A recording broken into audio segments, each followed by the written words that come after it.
The title of this sermon is Peter's Hinge, or How to Eat a Bear. You all know the answer to the question, how to eat a bear, right? What is it?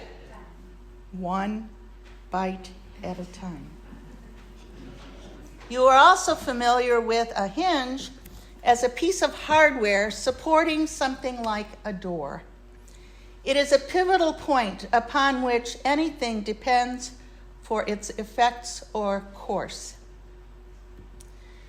It was 2018, and I was at Caesarea Philippi with 35 slightly dusty pilgrims.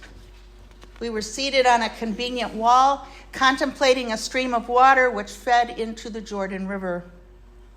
To our astonishment, we were the only tour group present. A delightful moment of calm, a moment of breath, a moment of quiet, and the perfect setting in which to read today's gospel. But was it?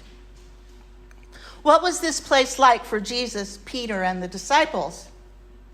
It was a frontier outpost with Roman soldiers policing the area, merchants and travelers bargaining for goods and lodging, pagans throwing offerings to the gods of the underworld into a nearby cavern, Greeks leaving offerings at the base of ritual statues carved in niches in the cliff walls, people and animals in motion amidst dust and dung. Jesus had led his disciples away from Galilee, away from the religious climate of Jerusalem, away from everything family and familiar into this pagan Gentile place. Scholars speculate that there may not even have been a synagogue in Philippi, which meant that there were fewer than 10 Jewish men in the city. The disciples had been experiencing the growing tension between their knowledge of Jesus as a teacher and healer and of Jesus as a confronter of religious authority. Jesus chose this moment to sound the waters of opinion, to hear where his disciples were on their path of discernment, to test those closest to him. Our 2018 gospel reader read us Jesus' first question: who do people say that I am? I thought, well, this question is relevant to my world, a world in which people still have many different understandings of who Jesus is. We are two-lensed people. We know that we do not see ourselves in the same way that other people see us. We see ourselves from the inside out through instilled rules of behavior, life experiences, highs and lows of mental and physical growth. Others see us from the outside in, through their reactions to our behaviors, how they take in our personas, how they might mirror us, how they are influenced by us. Jesus was one-lensed, inside out or outside in. His every thought and action, his essential being was through God. When Jesus asked the disciples to report what people had been saying about him, he was asking the disciples for a third-party, outside-in evaluation. They reported what they had heard. John the Baptist, Elijah, a prophet. But now the disciples had been set upon a train of thought towards the hinge question, the pivot point upon which the disciples' path forward mattered. Who do you say that I am? In their Caesarea Philippi, far away from like-minded associates, surrounded by all that was unfamiliar and conflicting, essentially foreigners in a foreign land, that question challenged them to distill the essence of Jesus. Peter exercised his tongue and hammered on the hinge. You are the Messiah. Bzz.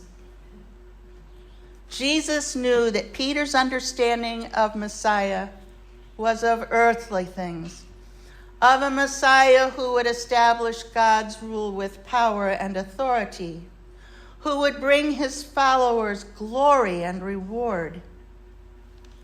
In his commentary on this gospel, Nathan Jennings says, the domestication of Jesus' teaching about the nature of Messiah and the declarations of Jesus' teaching about the nature of his discipleship, it makes it hard for us to renew the shock of Peter's declaration.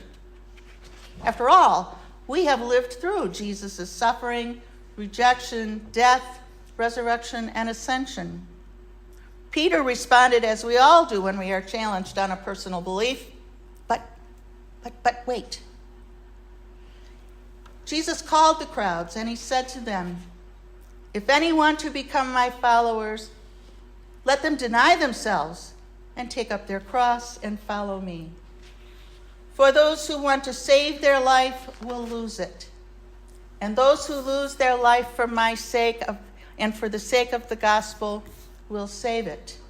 For what will it profit them to gain the whole world and forfeit their life? This was Peter's hinge moment.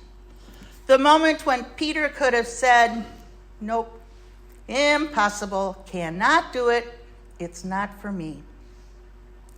We know that Peter made the pivotal turn. However, we also know that Peter continued to have human moments of doubt. Our 2018 gospel reader asked us Jesus' second question. Who do you say that I am? Of course, we know who Jesus is. Perhaps like me, many of you have been through years of Sunday school, decades of listening to the gospel, eons of Bible study, maybe even some formal Christian education. We know the complete story. And yet, when we listen to the conditions contingent upon being a follower of Jesus, if we want to commit to that life, it might cause us to pause. Looking ahead at the possible roadblocks to compliance, to the challenges imposed from the inside out and the outside in, it might be tempting to just throw in the towel. The joy of becoming a follower of Jesus, regardless of our slipped hinge moments, is that we are lovingly and repeatedly invited to take small bites of the bear, to tap that hinge back into the pivot.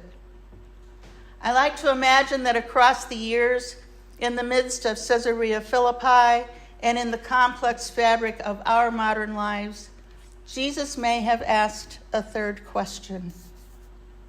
What will you do with your next breath? Amen.